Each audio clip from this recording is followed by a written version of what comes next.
मी महाराष्ट्राचे कुलस्वामिनी आई तुळजाभवानी, कुलदैवत श्री वीरभद्रेश्वर आराध्य दैवत छत्रपती शिवाजी महाराज, जगातल्या पहिल्या संसदेचे निर्माते महात्मा बसवेश्वर घटनेचे शिल्पकार महामानव डॉक्टर बाबासाहेब आंबेडकर, तसेच महाराष्ट्र आणि भारत देश घडवणाऱ्या सर्व महामानवांना महामातांना वंदन।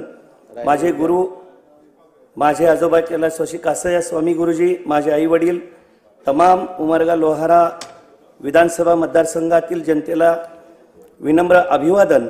मी प्रवीण प्रभावती वीरभद्रया स्वामी उमरगा लोहारा विधानसभेचा सदस्य म्हणून निवडून आल्याने ईश्वर साक्षीने शपथ घेतो की कायद्याद्वारे स्थापित झाले आहे अशा भारतीय संविधानाबद्दल मी खरी श्रद्धा व निष्ठा बाळगेन।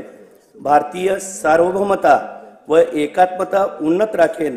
आता जे मी कर्तव्य हाती घेणार आहे ते मी निष्ठापूर्वक पार पाडेन। जय हिंद, जय महाराष्ट्र, जय बसवा, जय भीम, जय संविधान।